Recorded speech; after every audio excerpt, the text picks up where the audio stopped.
નમસ્કાર વિદ્યાર્થી મિત્રો. ચાલો નિવસન તંત્રના ઘટકો જોઈએ. એટલે કે ઉત્પાદકો, ઉપભોગ્યો અને વિઘટકો. પ્રથમ ઉત્પાદકો. જે સજીવ પ્રકાશ સંશ્લેષણ કરે તે ઉત્પાદકો.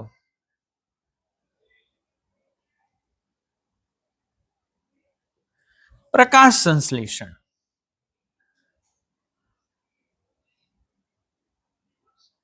એટલે સૂર્યપ્રકાશ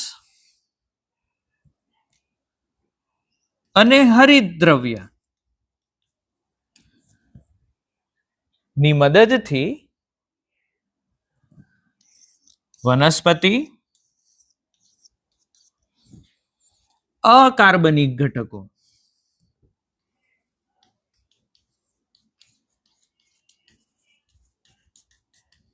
નું રૂપાંતર કાર્બનિક ઘટક, ઉદાહરણ ગ્લુકોઝ, માં કરે. એને કહેવાય પ્રકાશ સંશ્લેષણ.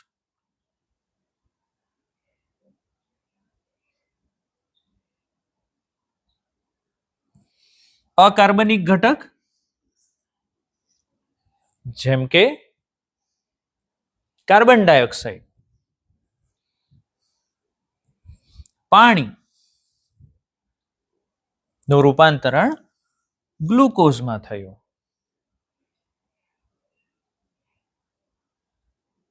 ગ્લુકોઝ ભેગો મળીને સ્ટાર્ચ બનાવે.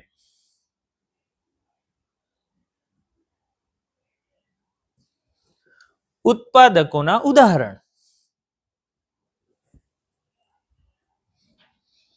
બધી જ લીલી વનસ્પતિઓ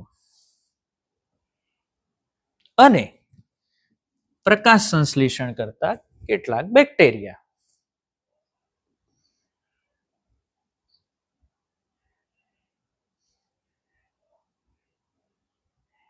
બીજો ઘટક ઉપભોગીઓ.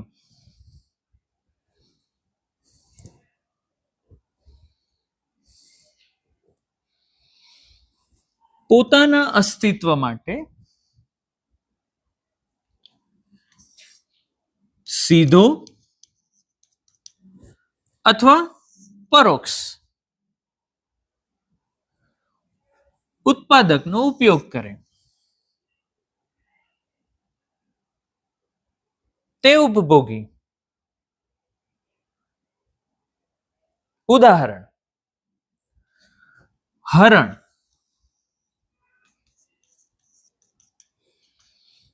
વનસ્પતિને ખાશે, ઉત્પાદકનો સીધો ઉપયોગ.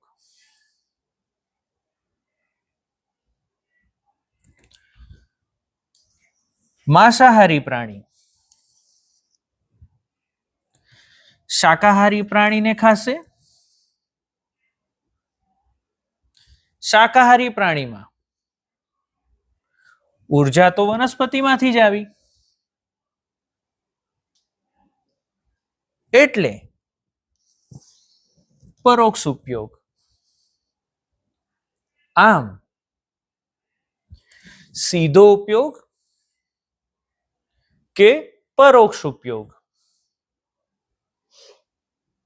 આને કહેવાય ઉપભોગી.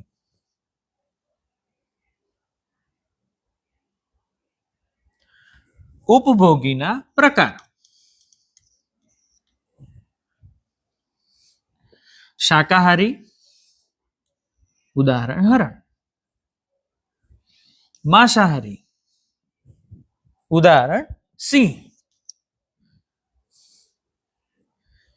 સર્વાહારી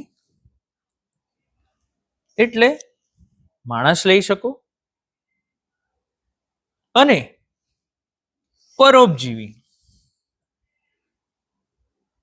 પરોપજીવી એટલે પોષણ માટે બીજા પર આધાર રાખે. ઉદાહરણ પ્લાઝ્મોડિયમ,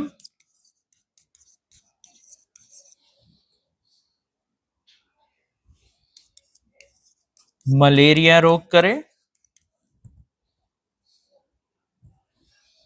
યકૃત કૃમિ અને અમરવેલ.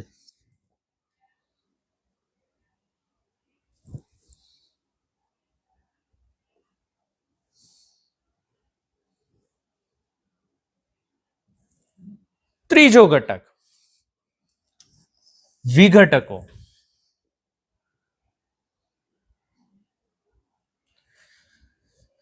કાર્બન ડાયોક્સાઇડ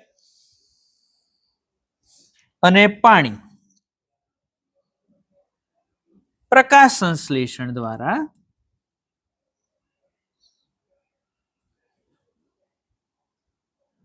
ગ્લુકોઝ બન્યું. ઘણા બધા ગ્લુકોઝ ભેગા મળી સ્ટાર્ચ બન્યું. તો આ થયું અકાર્બનિક ઘટક. તેમાંથી સરળ કાર્બનિક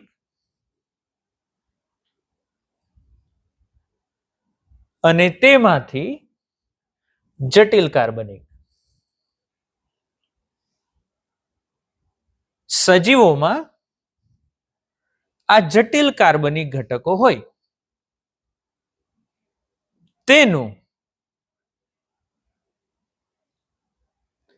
વિઘટકો સરળ કાર્બનિક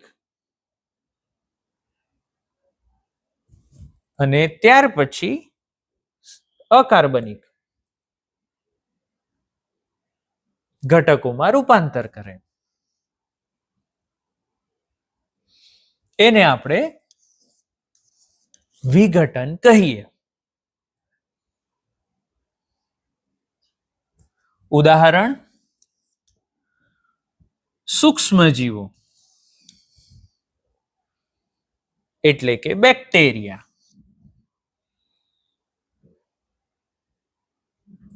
અને ફૂગ. જો આપણે કેળાનું છોટલું ગમે ત્યાં ફેંકીએ, 2 દિવસમાં એ અદ્રશ્ય થાય, તો ક્યાં ગયું? વિઘટકોએ એનું વિઘટન કર્યું.